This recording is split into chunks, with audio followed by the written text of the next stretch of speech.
Welcome to Leap Alive. This is the Samsung Galaxy S21 Plus. It's the most underrated phone of 2021, and here's why. The Samsung Galaxy S21 Plus is a part of the S21 series phone, but when you search for S21 Plus review on YouTube, there are very few videos about it. Most of them are S21 and S21 Plus combined. But from using this phone for some time now, I would say this phone really deserves the dedicated review.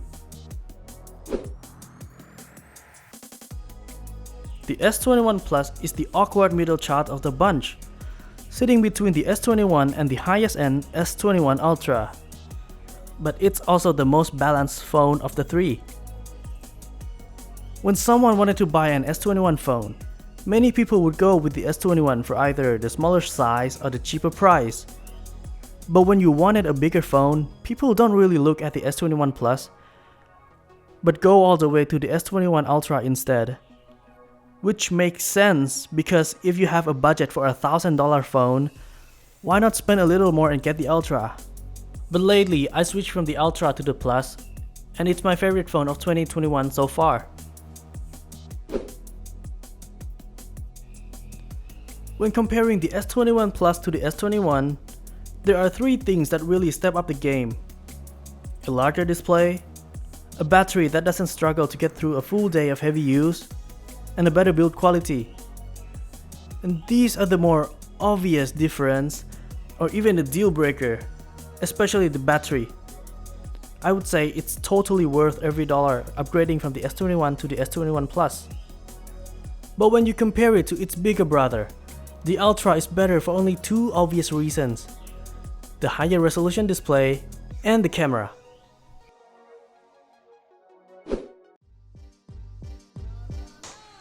It's a 6.7-inch versus 6.8-inch display. The size of the display itself isn't really different. The S21 Ultra felt gigantic, but that feeling has to do with the bulk of the body.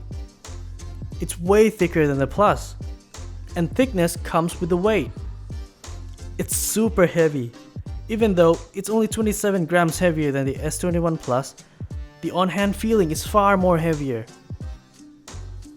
The Full HD resolution on the S21 Plus is plenty for a phone this size. For things like gaming, watching movies, or just browsing through social media, there's not a single moment that I thought the Full HD resolution is not enough. Sure, the Quad HD resolution on the Ultra is still a tad bit sharper, but for a human eye to spot the difference, you'll have to be about this close, which is definitely not good for your eyes. And going with higher resolution would require more power, to either power the extra pixel on the panel or more processing to process those extra resolutions, which would result in consuming more battery. So I would say the Full HD resolution on the S21 Plus is the sweet spot for resolution and battery life.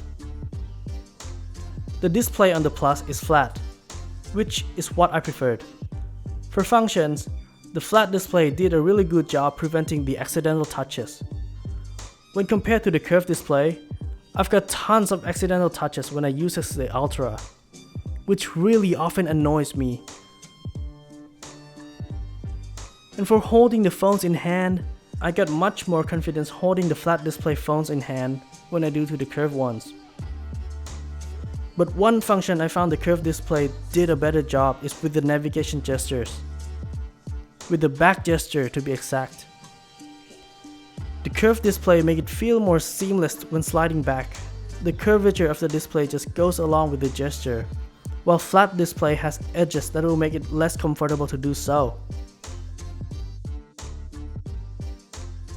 But for aesthetic wise, the curved display on the S21 Ultra is the way to go. It looks so borderless, so seamless, and it really goes along with the overall design of the phone. The S21 Plus is nice, don't get me wrong. The edges are still super thin, but it's not as thin as the Ultra. The Ultra still looks better. And the brightness on the Plus peaks at 1300 nits versus 1500 nits on the Ultra. It's not noticeable. The brightness is about the same, whether you're indoor or out. Another area that the S21 Ultra has the edge over the S21 is the camera. The camera on the Ultra is definitely one of the best in 2021. It shoots amazing photo with plenty of detail, good color reproduction, and exceptional dynamic range. Even for low light photography, it's still one of the best.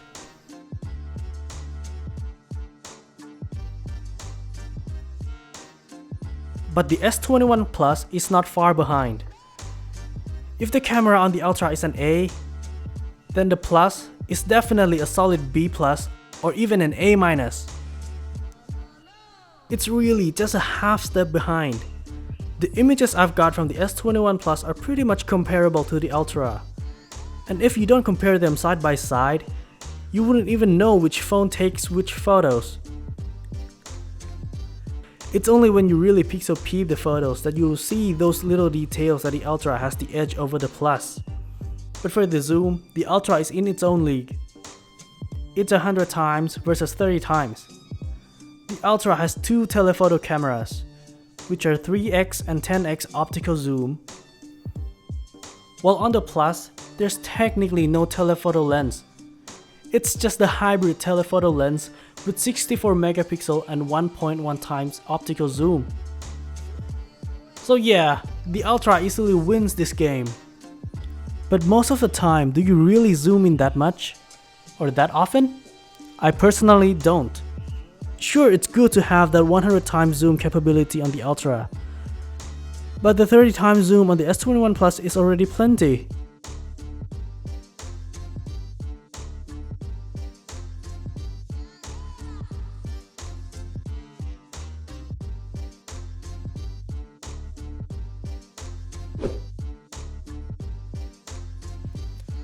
Aside from the display and cameras, there are a couple more differences that you mostly wouldn't even notice when using. RAM. The S21 Plus only has a single RAM option, 8GB, while the S21 Ultra could go up to 16GB of RAM, which is a ridiculous amount for a phone. Is it better? Sure it is, but I've never experienced any performance issue on the S21 Plus. 8GB is still plenty for smartphones in 2021. I don't see any reason 8GB is not enough. Plus, more RAM equals more power consumption. Speaking of power, it's 4800 mAh versus 5000. Is there any difference? To me, no. The battery life on both phones is essentially the same. I got roughly around a day and a half with moderate use on both phones, even though the Ultra has a little more battery. That extra 200 mAh probably compensates for the extra resolution and RAM. And there's Wi-Fi 6 and Wi-Fi 6E, which I only have Wi-Fi 6 in my place, and I bet many people still don't. And there's Bluetooth 5.2 versus 5.0, which is again for day-to-day use, no difference. Yeah, that's about it for the difference. It's already been 6 months since the release of the S21 series, and its price has gone down a lot. Depending on where you live, now you can get the S21 Plus starting at only around $700, which is really great deal for what it offers. Even factoring in the upcoming S21 Fan Edition, which would be priced around $600, $700, or even $800. The S21 Plus is definitely a better buy if you can find one around $700 mark, while the S21 Ultra still hovers around $900 to $1,000 range. Going with the S21 Plus, you're getting essentially the same thing the Ultra can do, except a little bit worse, but you'll save a lot of money. So, what do you guys think? Do you think the Plus is a better buy over the Ultra? Or would you still go with the Ultra? Comments down below, and don't forget to press like, subscribe, and ring that bell icon for more contents in the future. See you guys next time. Stay safe.